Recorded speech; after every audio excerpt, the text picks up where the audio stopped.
What's up, everybody? Anthony Cosenza here with the Orange and Black Insider Bengals podcast and CincyJungle.com, coming at you a little bit last minute notice, but coming at you with the Happenin headline show as we usually do either on Monday or Tuesday, beginning of the week, letting you know what is going on with the Cincinnati Bengals, what's going on with the AFC North, what's going on with the rest of the NFL, as we are now officially in draft month, the month of April. Very end of the month, the Bengals will have 3 days worth of activities to improve their football team in a number of different ways. And there are a lot of different pieces of news and information coming out in terms of visits, player visits, workouts, all that kind of stuff. We talked a little bit about that. John Sheeran and myself did last week on that front. So we've got some more information, some of which has just come across in the last, half day, if not last few hours here. So we'll get to that and just talk about what's going on in the league, get you caught up. So it sounds like you, as you go to your office, as you chat with your family at a barbecue or upcoming holidays, get-togethers sort of thing, you can sound like a well-informed Bengals fan, a well-informed football fan, and you don't even need to credit us if you don't want to.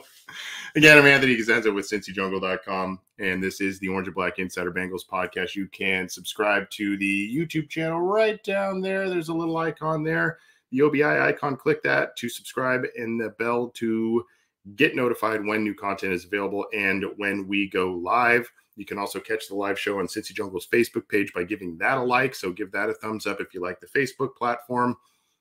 We stream live on a couple of different Twitter accounts as well, so check us out there. And of course, if you can't join us live, you are always welcome to get the show on the audio front and the whatever your favorite streamer is, iTunes, Stitcher, Spotify, Google Podcasts, iHeartRadio. We're on all the major ones there. You got to like and subscribe to the Cincy Jungle podcast channel. And if you would, leave a review if you could, and let us know how we're doing. We appreciate that. Helps with not only our quality level of the show, but also just to make sure that we get you what you want in terms of listenership and whatnot. But we appreciate all the support that you've shown this show and the rest of the shows on the Cincy Jungle Podcast Network. Let's get it rolling. Good to see everybody. There's a lot of hellos, good familiar faces, and good to see all of you all new from our friend, the Orange Arrow, Bengals and Brews, their new podcast there. Check that out. I think it's our good buddy, Derek Davis, and his boy, Dale Altman, are spearheading that one. I think in a few weeks over draft weekend, I might be hitting that show up. So check that out. Fun time. And we love our buddy, the Orange Arrow. He's been good to our show. And so check that out. Give that a subscribe if you would too. We like telling people about other Bengals podcasts too. It's all good. Anyway, all right, let's get it rolling. We're going to start with some brand new news. The Bengals announced a signing on Tuesday. Nick Eubanks, tight end. We've been talking about how tight end is a little bit of a thin position group. Spent some time with Dallas Cowboys and a couple of other teams last year before joining the Cincinnati Bengals. He was an undrafted free agent last year. They announced it Tuesday. 6'5", 256. Some others say at the combine he was more, it was a little bit, for some reason, a little bit shorter and a little bit lighter than that, according to his RAS profile. But at any rate, he was a college free agent signee of the Cowboys. Then he latched on to the Eagles and the Lions. And then now he is with the Cincinnati Bengals, obviously looking to round out their roster and make sure they have some things in place and have an idea as to exactly where their roster stands before they get into the draft in a few weeks. Played in 36 games at the University of Michigan. I'm sorry, Ohio State fans. Honorable mention, all Big Ten honors in 2019. College career was 45 catches, 578 yards, and 6 touchdowns. Obviously, Michigan kind of had some ups and downs at the quarterback position, so that affects the numbers there a little bit. But he had 10 catches for 117 yards and a touchdown in his final collegiate season of 2020. Of course, that was an interesting season with the COVID stuff at its height. So, you got to take those numbers for what you will there. and then 25 catches for 243 yards and 4 touchdowns as a junior in 2019. So he's going to be competing with Mitchell Wilcox, who signed an ERFA deal, Thad Moss, who still has a year left on his deal. Scotty Washington, a converted wide receiver, just big dude, is making the conversion to tight end. So Eubanks is going to be competing there as a back-end player. We'll see what happens here. I would assume, even with the Hayden Hurst signing, I would assume with CJ Uzomah leaving, Hayden Hurst on a 1-year deal, Mitchell Wilcox on a 1-year deal, Thad Moss on the final year of his deal, and a lot of questions in terms of players. Drew Sample on the final year of his deal as well. You're going to probably see the Bengals take a tight end, I would assume, probably mid-rounds. We talked about Trey McBride last week. Maybe that's a guy they look at if he's floating in there at the back of round 2 would be a nice fit for the Bengals. But I would assume maybe early day 3 they would address the position. Maybe in round 3 as early as that if they wanted to go there. We'll see what happens. There's another intriguing guy, huge guy, Jelani Woods, who's out there. So we'll see what they do. But I would assume that the Bengals are going to look at bringing in a tight end in the draft by drafting one. I would assume by the middle rounds you'll see one selected there, just to groom one going forward. But especially with all the contracts expiring next year, you gotta see that. Let's keep it rolling. I see a comment from Crypt Keeper here about Katie Black. I did not see see or hear the. There's a little bit of a no word there, but we'll blur that out. But I did not see, to your question, the Pat McAfee talking about Katie Blackburn. I know Pat McAfee has quite a few ardent listeners of his show, so I just kind of catch the clips if and where I can. I did not see that, but we do have an article talking from some quotes about Katie Blackburn. So Crypt Keeper, we will don't worry about it. Just trying to keep this thing a little bit PG-13 a little bit when we can. But hey, John and I get the occasional potty mouth too. There's no worries about that, Crypt Keeper. But I appreciate that. We are going to talk about Katie Blackburn's comments about the Deshaun Watson contract as well in just a little bit. Let's keep it rolling. Bengals are showing interest in prospects. Now, I mentioned Trey McBride. We talked last week, John Sheeran and I, about McBride, and John noted that the Bengals tight end coach, James Casey, was working out and conducting workouts with McBride at his pro day. McBride had a good pro day, a little bit over, I think it was 4.5, 4.40. So that was something that was nice to see for folks who are interested in him. Seeing that nice 40-yard dash, we'll see exactly how that increases his draft stock. But a guy that, a lot of teams are going to be intrigued by, the consensus top tight end. So the Bengals were involved there. They are also showing interest in a couple of other players. Jake Herzlo of the University of Houston is one. He had a good showing at Houston's pro day. And you can see here from Aaron Wilson, NFL Insider, had a short shuttle of 4.19. The 7.03 caught football well. And the Bengals were there, and intense interest apparently was from, at least noted by Aaron Wilson, Seahawks, Colts, Saints, Bengals. And so he is a guy that they may be looking at. He did not play in 2020 because of the pandemic, but he transferred to Houston and played immediately. He finished the 21 season with 480 yards on 36 catches. And so obviously they're looking for special teams help as well, which is somewhere where Herzlo could help them out. I will pin this article in the live chats for you all on Cincy Jungle. And again, this is also some of the information courtesy of Aaron Wilson, the NFL Insider there. So go give him a follow on Twitter if you are not already.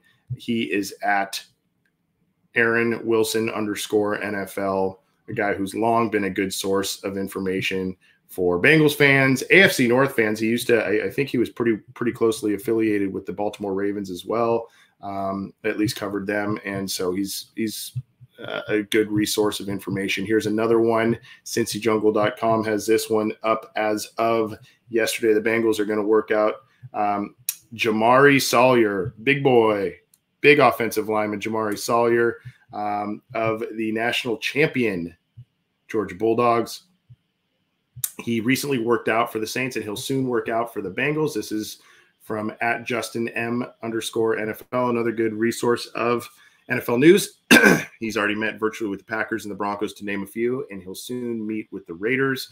Again, I apologize for the clearing of the throat. Nose stuff. I think I never used to have allergies, but I feel like I've got like a little allergy thing going on this spring for some reason. I don't know, getting older. I don't know what the deal is. Anyway, he did the bench press at the combine, and that was about it. 31 reps, but a big guy, and his first year as a starter was in 2020, as noted.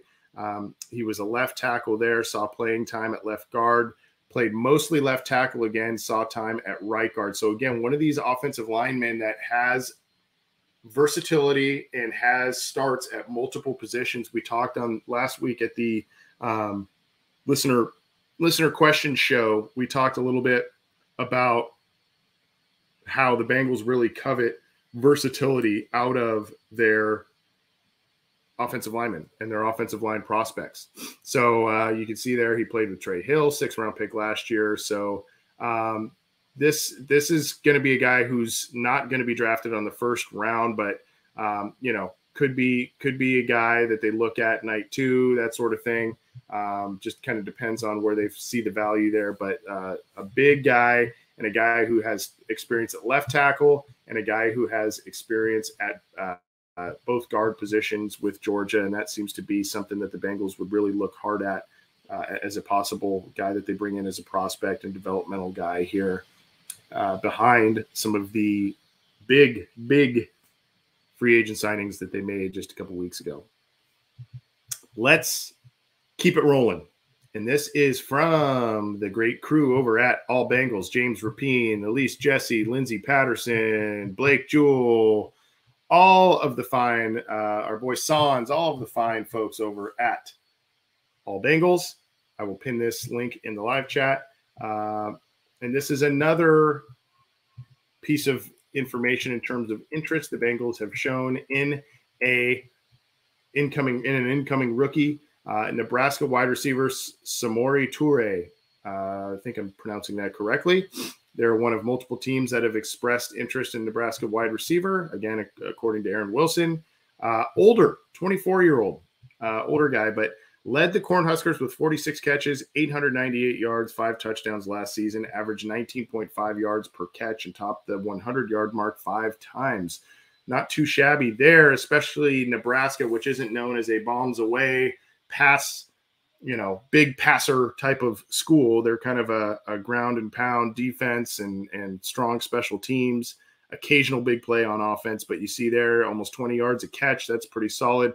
Chiefs, Packers, Colts, 49ers have also expressed interest in Toure. 4.48 40 at the pro day, and some other decent numbers there. But again, as I mentioned, 24-year-old, that's a little older. You got to wonder, if he's still an ascending player at that point, and if so, how much, and what his role would be with the Bengals. But the Bengals are looking for depth beyond the big three. They brought back Stanley Morgan, Mike Thomas, but lost to Auden Tate, and they're going to need some help potentially in the punt return department. They're going to need some extra depth. They're going to need to find out who wide receiver 4 is at this point, and go from there. So they are going to they're going to do their due diligence, are the Bengals at this point. Now let's keep talking about the draft, and this was a neat article from Bengals.com. Jeff Hobson, in case you have not checked it out, this was as of yesterday, Monday. I will post this in the live chat for you all here to enjoy and digest. And here you go. Scouting Bengals final draft push. And you can see here talking about, how they do some different things, and, a little look in the past, and all kinds of different things here. And you can see there's they're talking about local schools and all kinds of different things. It's one of these really, really good spring and summer articles that Jeff Hobson tends to write when the news is not so coming as in a big rush as it does in the first week of free agency and or right around the draft. So give it a read. I'm not going to go into too much stuff, but give it a read. It's kind of cool in terms of getting a peek behind the curtain a little bit with the Cincinnati Bengals and the draft process. Check it out. Let's keep rolling on here. A lot of talk about this dude today, especially because he's been mocked to the Bengals in at least one, I think maybe even two mock drafts. And the guy who's the picture of our YouTube video, Todd McShay picks Tyler Linderbaum for Bengals in a 2-round mock. So at number 31, he has the Bengals taking Tyler Linderbaum. We talked about Linderbaum on the listener questions. And go check out our Twitter account or John Sheeran's Twitter account for a little bit of a quick video on what we talked about with that, or go check out the entire episode if you would. But essentially, you know, a guy who's a good, it's all about film with Linderbaum. It's not the measurables, because he's got the short arms. You know, he's not the biggest guy, and you worry about all of that kind of stuff. You also worry about the lack of versatility that I mentioned that the Bengals really like. I said that a couple minutes ago.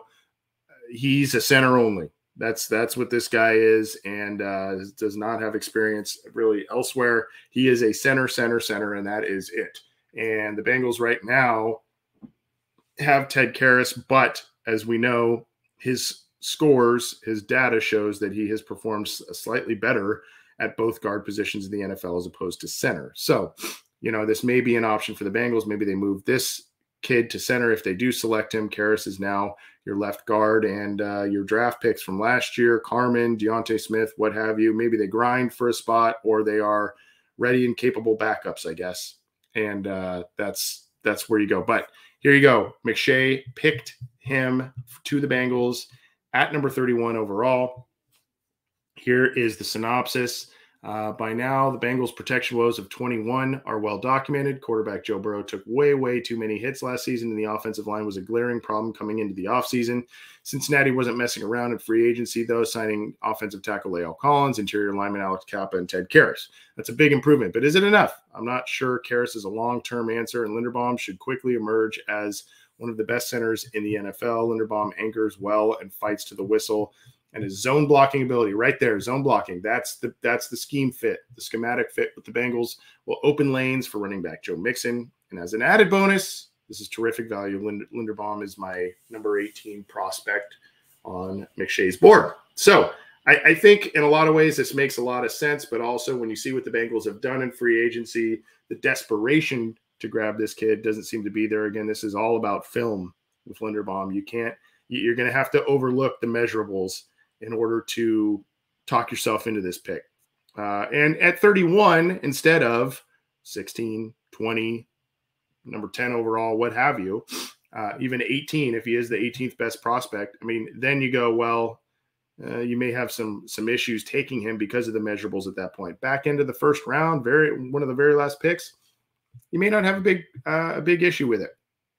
He also has them taking Wisconsin linebacker Leo Chenal, noting that Jermaine Pratt is a free agent next year. Chenal offers Cincinnati a plug-and-play candidate. He made 108 tackles last season and added 8 sacks, so a versatile guy there, and a guy that could be on the radar for the Bengals at number 63 overall. We'll see. The Bengals did invest heavily, as we know, at linebacker in the 2020 draft with the selections of Joe Burrow and whatnot, but McShay has them going linebacker again in the second round after taking Tyler Linderbaum in the first round. So we're seeing that one nation underground, Linderbaum at center and Karras at guard. That's what would be the case, I would assume. I mean, they paid Karras pretty well. So if McShay is saying he's not a long-term answer, or if people are saying he needs to be pushed to compete maybe as a guard or what have you, the Bengals paid him pretty decent money. So we'll have to see how this shakes out, and maybe they try Karras initially at center, and if they feel that Linderbaum, maybe he's a backup at some point, I don't know. But I mean, if you're picking Linderbaum, I think the point is that you're going to play him right away, and you're going to play him at center, and you're going to figure out what you're going to do at left guard between Karras, Carmen, Deontay Smith, etc. Moving off the draft and just kind of some general news and notes with the Cincinnati Bengals here. We're going to talk more about this tomorrow, I think, on the show, John Sheeran and myself tomorrow night. But I thought this was a a really, really insightful article. And it stems from, hey, Derek from Scotland. What's going on, man? Thanks for joining us live. I thought this was really cool. And this is something that I wondered exactly how the Bengals were handling their training and whatnot. For years, we knew that the Bengals had just terrible luck about putting all kinds of players on IR, soft tissue injuries, torn knee ligaments, all kinds of different things, and to very important players. You can go back just a couple of years to AJ Green and the ankle deal, and I mean, it just was like, come on, you gotta get these things right. Now, this is really, really, and I want to encourage folks to go read the entire and subscribe to The Athletic and go read the entire article from Paul Dehner Jr. talking about this.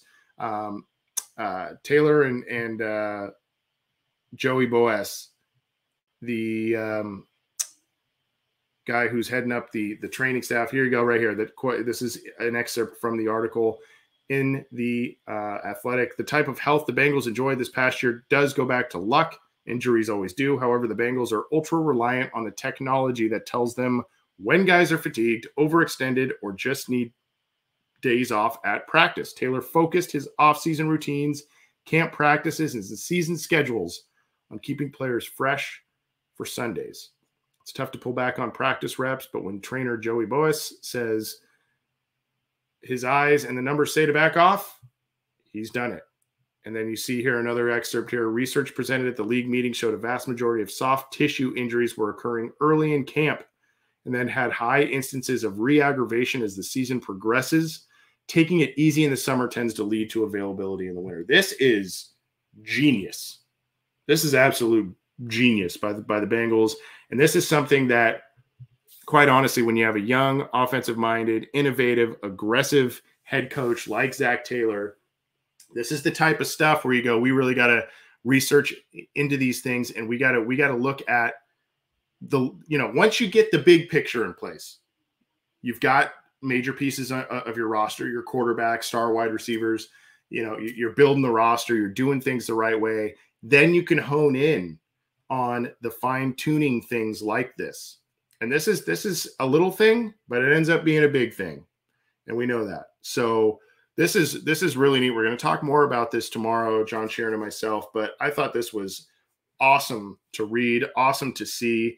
And the Bengals are doing things the right way here. And you can see that this is, I think also when you looked back at the injury reports and you saw guys maybe even miss games, miss practices, and you go, what happened? I didn't know what happened. This kind of explains a little bit of that. And, there was, I think it was a labrum issue that T. Higgins had early in the season. And you go, oh boy, is he going to be gone? So he was out for, a couple of games, and then he came back and kind of eased his way back in a little bit, especially from a production standpoint. But these are the things where you go, we're not chancing long-term situations by overexerting these guys, by practicing when their bodies are kind of broken down a little bit and tired and fatigued. That's when injuries occur. That's when bad injuries occur. We're going to monitor this kind of stuff. And so the Bengals were fortunate to be able to avoid a lot of those things. And it's luck, but it's also, using an innovative approach on things. So kudos to them. That was a really neat article from Paul Dehner Jr. of The Athletic, and we're going to talk more about that tomorrow.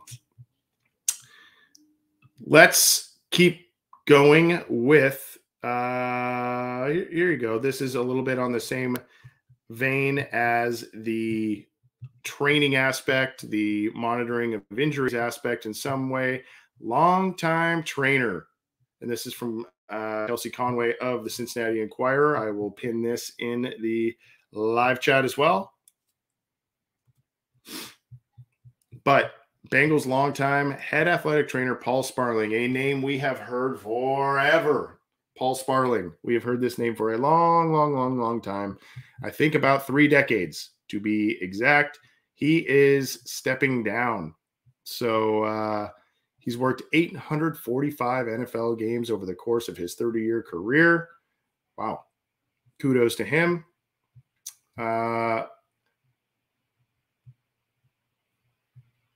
He was 32 when when he took the head athletic trainer title there. So it will. I think my computer froze up a little bit here, but at any rate, the Bengals head trainer, Paul Sparling, a guy who has been with the Bengals for 3 decades, is stepping down as a head trainer. So they are moving on from that. And congratulations on a long, long career, Mr. Sparling, moving on to different things in the next phase of his life. Now, let's get going to another Cincy Jungle article here. And these are some quotes and news and notes from the owners' meetings, etc. Zach Taylor praises Eli Apple and says Jamar Chase has only scratched the surface, from our friend Drew Garrison here, Cincy Jungle contributor, podcast host as well. We will, I'll pin that in the live chat for everybody to check out the quotes here. And this is via Jeff Hobson talking about Eli Apple. Quote, he can continue to build on that, meaning a surprisingly solid 21. He can continue to build on that now that he is more comfortable living in Cincinnati for a year, knowing how to get to work, knowing what the meeting structure is, knowing what the quality of the corners that he's going to play against. No, I'm sorry. This is Jamar Chase he's talking about, not Eli Apple. I'm sorry. He can continue to build on that now that he's more comfortable living in Cincinnati, knowing how to get to work, knowing what the meeting structure is, knowing what the quality of the corners he's going to play against.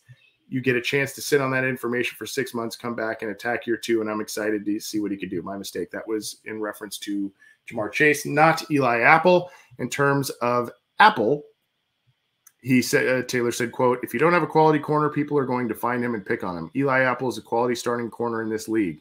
I've got a lot of praise for Eli. I have a lot of respect for the things he did for us this year. He was a priority to try and bring back because I think our team appreciates him. We sat in on the virtual media sessions and asked some questions of players like Eli Apple before the Super Bowl. Echoed that he's really been pretty comfortable in this system, reuniting with Lou Anarumo and whatnot. So this kind of echoes that. But the Bengals feel pretty good about Eli Apple. That does not mean that they will not take a little bit of a double negative there. They will probably be looking at taking a corner early in this year's draft, I would assume. There's some talk. Additionally, I don't have the tweet or what have you pinned up to share, but there is some dialogue reportedly that the Bengals are talking with Trey Flowers. Both sides are eager to work out an agreement. It's just making the numbers work and whatnot. So Trey Flowers may be back in the mix as kind of that safety corner hybrid, a guy that can shadow tight ends and, kind of work in the slot a little bit. So that, I would assume Trey Flowers comes back in the fold in some capacity pretty soon here based on these reports. So that's another thing here in terms of cornerbacks and what the Bengals are going to do. We'll see. But Eli Apple is back, and it seems as if the Bengals will probably still be shopping for a corner in the draft. We'll see exactly what happens there going forward. But Taylor's excited that Eli Apple's back, and I think to some degree most of us are that follow the Bengals as well. Eli Apple played pretty well in a lot of different spots last year, higher profile role than I think a lot of people imagined for him. So he stepped up when the team needed him in the wake of Trey Waynes getting injured again.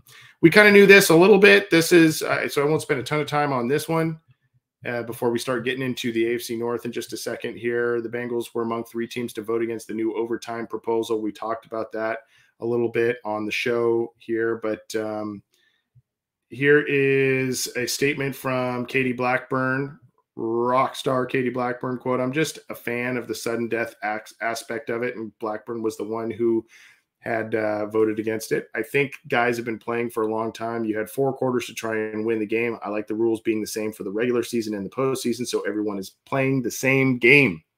I just think if you have to play an extra full quarter, to me, that's a little bit of a disadvantage for the team that wins and plays the next week. I thought the rule was very exciting as it was. There's always going to be a little bit of unfairness in my mind. So she's kind of taken on the old school mantra, I guess, and a little bit like her dad. Her dad kind of was a very traditionalist type of guy, or is, I should say. a traditionalist kind of guy, so she's kind of adopting that mindset as well. But the Bengals are one of 3 teams to vote against the overtime rule change that is going to be taking place for this year in the postseason. A little bit of praise recently from Sean McVay to Zach Taylor, and this is courtesy of Bengals Wire, Chris Rowling, who does a great job over at USA Today's Bengals Wire blog there. Go check that out. I will pin this article here. But Sean McVay thinks Zach Taylor's Bengals will keep contending for a long time. Here's the quote. And again, this is via Jeff Hobson as well. It's sights and sounds from the owners' meetings. They were a lot more competitive than we were the first time. I don't think he needs my advice. He was a big part of a lot of things that have been good with LA in the 5 years we've been here. I'm rooting for the Bengals unless we see each other. More than anything, I just appreciate him, meaning Taylor. Our time together was really special. He's such a great coach, just the resilience, the way he's led. It's been so impressive. Some of the adversity they've been able to overcome is a real credit and testament to his leadership. I just told him, loved him, and really appreciated him. And they're going to be a really good team for many years to come. And obviously, Taylor worked under McVay with the Rams as an offensive assistant, then parlayed that position into a job with the Bengals. The two faced each other in the Super Bowl. Unfortunately for the Bengals, that did not go their way, barely losing to the Rams and McVay in that game in Super Bowl 56, but an exciting game nonetheless. And it would seem that the Bengals' future is pretty bright with what's ahead for them and what's ahead with their young football team in a lot of different areas. They're still a really young team. One more with Katie Blackburn, and this is the one that Crypt Keeper brought up a little earlier regarding Deshaun Watson. This is on Cincy Jungle. I haven't talked a lot of Deshaun Watson just because it's just not the greatest topic to spend a lot of time about, but we've obviously covered what we need to cover on this and all kinds of different things. Obviously, we know by now the Browns signed Deshaun Watson to a fully guaranteed $230 million 5-year contract. They traded for him with the Houston Texans, and they $80 million more guaranteed than any other player has ever been given in NFL history. So Katie Blackburn had some quotes on this. All contracts can have a ripple effect, is what she told The Athletic's Jay Morrison. I haven't looked at the contract closely enough, so I don't know if there are ways the guarantees can void if certain things happen. Maybe that's not something that can happen. We'll see. I have not had the chance to really study it yet or look at it, to be fair. It's on my list, but I'm behind. The additional quote, I don't focus on the guaranteed as much because in theory, if the player gets the money at the end of the day, that's what's important to him. So if the player is good enough and plays out the contract, he gets the money. And then here we go right here. The thing that has always given us some pause is if for some reason things go badly. It's not fair to the team in the future if there's a large amount of money going to someone else with the way the system works today. So we've always tried to balance that out, but we work in a world where we realize other contracts have some effects. So we'll just have to see where that stands. And when it comes to that time, at some point, we're going to pay the cap amount. So we just have to find a way to make that work and what's in the best interest of the team. And obviously she's referring to guaranteed money, salary cap hits, and all of that with that quote there. And with this, obviously there's the ripple effect that's also kind of not being said by Katie Blackburn, but also is kind of being said is what that means for the Bengals when it comes time to pay Joe Burrow. And then you also look at the Aaron Rodgers contract that he received with the Green Bay Packers this offseason. What does that mean for Joe Burrow? So there's a lot of things where you go, okay, there's a domino effect here. And of course, when you look at some other Browns sites or fans on Twitter, etc., their take is, well, we were able to get our quarterback and stick it to the teams like the Bengals and the Ravens because they have to sign their quarterbacks to mega deals. Okay, well, whatever. But that the fact of the matter is agents and star quarterbacks, when it comes time to renegotiate a contract, they're going to look at this Deshaun Watson contract and say, this guy got this much guaranteed with the baggage that was following him. What are you going to do for my client?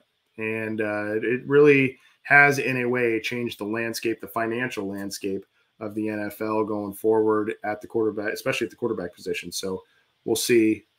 We'll see what happens. But cross that bridge when you come to it. I'm Anthony Cosenza with CincyJungle.com. This is the Orange and Black Insider Bengals podcast. Going to be here a few more minutes chatting about some headlines around the AFC North and then some NFL headlines, and then we are going to be out of here. But we're going to hang for a little bit longer. We've got quite a few live viewers. Appreciate you all tuning in, whether it's through the Facebook page of Cincy Jungle, our YouTube channel, or a number of Twitter accounts. Thanks for hanging out and checking out the live show. If you are not able to check out the live show, go download it on your favorite audio streamer after the fact: iTunes, Stitcher, Spotify, Google Podcasts, iHeartRadio, or you can always catch the video on one of those other platforms, Facebook, YouTube, etc., if you want to do it that way. But all of this is where our stuff is here for you, Bengals fans. So hopefully you enjoy it. But thanks for hanging out, and let's keep rolling on with some AFC North headlines as we transition out of the Cincinnati Bengals headlines a little bit. Browns going special teams crazy. They re-signed kicker Chase McLaughlin, who converted 71.4% of his field goals last year. So they re-signed him, and that is on clevelandbrowns.com. And then the Browns also decided to sign a punter. So they are working the special teams unit pretty heavily here of late. Corey Bojorquez, hopefully I'm saying that right. He is a 4-year veteran, also was a punter for Buffalo and Green Bay. So the Browns signed him, and this is on Dogs by Nature, the SB Nation, Cleveland Browns website, if you want to check that out. So the Browns making a couple of transactions on the special teams side of things. And we'll see what it does for him, but kind of working the ancillary spots around the team after getting Deshaun Watson in place as quarterback. So no surprise here, and this is potentially, if you want to take it this way, the Bengals living rent-free in the AFC North foes' minds. The Ravens are, quote, concerned about cornerback depth. They need an instant draft hit, according to Ryan Mink of BaltimoreRavens.com. Here's the link to that pinned in the live chats. The Ravens are concerned, quote, about cornerback depth. They need an instant draft hit. You see here, there's Derek Stingley on the left from LSU, and Trent McDuffie, one of two really good Washington corners in this year's class. But really talking about, Marlon Humphrey, Marcus Peters being back, but they have a lot of gaps to fill at cornerback. So do not be surprised if the Ravens go early and often at defensive back and secondary, especially with the amount of passing yards and points that Joe Burrow, Jamar Chase, and company put up on them last year twice. So, and you can see here, here's the wide receiver rich AFC North, as it's noted by Ryan Mink. At any rate, do not be surprised if the Baltimore Ravens go defensive heavy, cornerback heavy in this year's draft, particularly in the early rounds. And you can check out that link here. Meanwhile, speaking of Lamar Jackson's his contract situation, negotiations, all that kind of stuff, here is from Baltimore Beatdown, which is the SB Nation Baltimore Ravens website. I will pin that here. This is a report. Lamar Jackson wants to play out this season before engaging in further contract negotiations, and that is from Mr. Mike Florio of Pro Football Talk. Quote, per a source of knowledge of the situation, Jackson has told the Ravens that he is currently too focused on having his best possible year and that he doesn't want to do a deal until the 22 season is over. The second, and then the writer here says this echoes the popular opinion that Lamar is betting on himself to make some more cash and go on a playoff run in the coming season and possibly win a Super Bowl. And this is from Zach Cantor on Baltimore Beatdown. So go check that out. Again, one of these tough situations for a team like the Ravens, given the Deshaun Watson situation and what they're looking at. But you can see here they could use the franchise tag on him, which he estimates to be about $34 million in 23, and $40.8 million in 24. But yeah, when you see here, it could be a bit of a difference between the $46 and $50 million that some of the top guys are making on average this year. So go check that out. But it looks like Lamar Jackson's going to be betting on himself this year before engaging in more contract talks with the Baltimore Ravens. We will see. This is from Steelers Wire. This is a somewhat new report. I think it was either late yesterday, early today, that sort of thing. Here is the Steelers Wire report. NFL Network reporter says Steelers are preparing to make Minkah Fitzpatrick highest paid NFL safety. And this is obviously something that is going to affect the Bengals and Jesse Bates. But you could see here, there's Jamal Adams. There is Justin Simmons of Denver. I mean, there's a lot of big safeties here. And Aditi Kikabwala on 93.7, the fan says a big deal is coming for Minkah. It's almost done, and she expects it will make him the highest paid safety. So we got to keep an eye on that from the Bengals side of the fence as it goes with Jesse Bates and what the Bengals may or may not do with this. And, of course, that guaranteed money situation is something that they're going to need to keep an eye on as things progress. So hey, thanks, Danny. Appreciate the comment. Appreciate you. But, yeah, Minkah Fitzpatrick talking about him getting a big deal and how that's going to affect the Bengals, maybe a record-setting, market-setting, positional type of deal from the Steelers with Minkah Fitzpatrick. Now, this is from Michael Beck, who generously had me on his podcast, part of the SB Nation network, the Behind the Steel Curtain website. Michael Beck here, great guy. And you can see here the Steelers may be forced to trade up for a quarterback, and you go, well, okay, yeah, I mean, sort of an obvious statement, but with a recent trade that occurred yesterday, the Saints getting 2 picks in front of him, and they have Jameis Winston and Andy Dalton as their quarterbacks right now, does New Orleans. The Steelers may be forced to move up to get a guy like Kenny Pickett if that's the guy they want to get, the hometown guy. So you can see here kind of talking about the different options here, but that is something that, you didn't really think about further until this draft trade, and I'm going to talk about what that looked like here in 1 second. But that draft trade really affects what the Steelers are going to do, given that a potential quarterback-hungry team needs, got in front of them here. Here it is right here, and this is on NFL.com. Saints add a second 22 first-round pick in the draft in a multi-pick trade with the Eagles. Saints are acquiring the 16th and 19th overall picks in a 6th-round selection. And New Orleans is sending Philadelphia the 18th overall pick and a 23 first-rounder, a 24 second-rounder, a 22 pick from the 3rd round, which is pick number 101, and a 7th-round selection this year, number 237. Did you get all that? 16th and 19th they're going to the Saints. 18th this year, 3rd round pick, number 101 and 237 this year, as well as a 23 first rounder and a 24 second rounder to Philadelphia.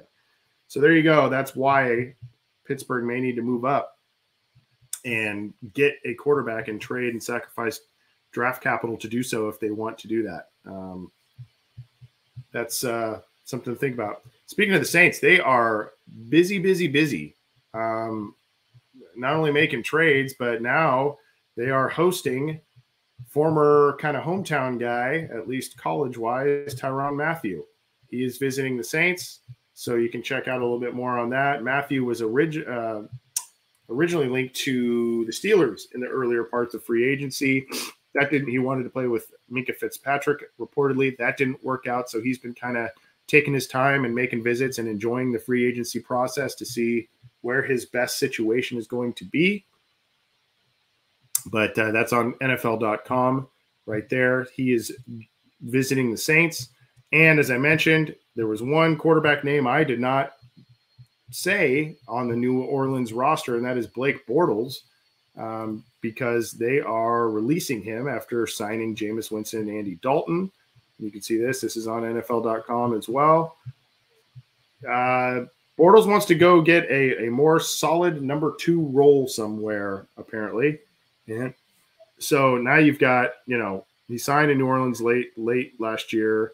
You had Ian Book in the mix, Taysom Hill in the mix, and then now, like I said, they just re-signed Jameis Winston. They just brought in Andy Dalton.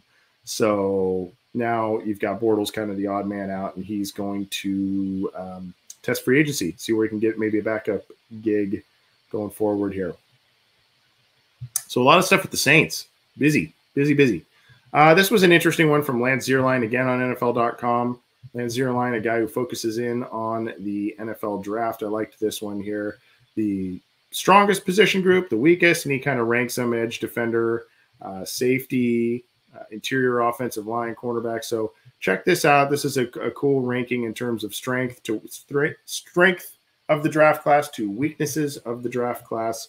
And he talks about, a couple names and whatnot. I thought this was a unique article. A couple of big names, obviously, in the edge defender class: Aiden Hutchinson, Trayvon Walker, Kayvon Thibodeau, Jermaine Johnson, all starters. We're gonna draft. We're gonna have a draft profile on tomorrow's show, one of which is a defender/edge player. So you're gonna want to check out who we talk about and know it was not one of those names. We already did a profile on a guy like Kenyon Green. Hopefully you check that out. We've talked some Tyler Linderbaum as well. Cornerback is one where you're going to want to look at if you're the Cincinnati Bengals. So real good stuff from Lance Zierlein here. I liked that one. Now, finally, a little bit of, I don't know what you would call this, a splash of cold water or what have you for Cincinnati Bengals fans. But I mentioned the questions and or the weakness of the tight end class with the tight end group, rather, with the Cincinnati Bengals. And Rob Gronkowski was a name that was initially at the onset of free agency. Hey, let's bring him on over. This is on NFL.com. He is, quote, not ready to commit to a decision on his football future as of yet. So his unretiring may have led him to rethink things.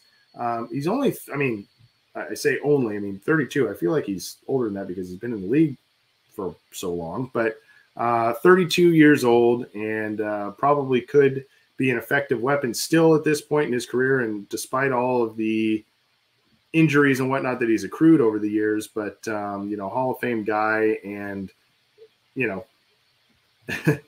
quote, I knew if I started catching some passes that my head would have started turning like, oh, crap, I've got to get back out on the field.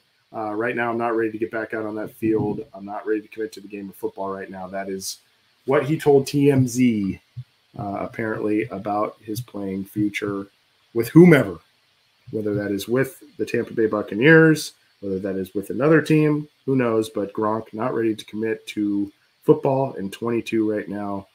Gut feeling probably says that probably going to reunite with Brady, if anybody, but we'll see what happens there. That's going to do it for us.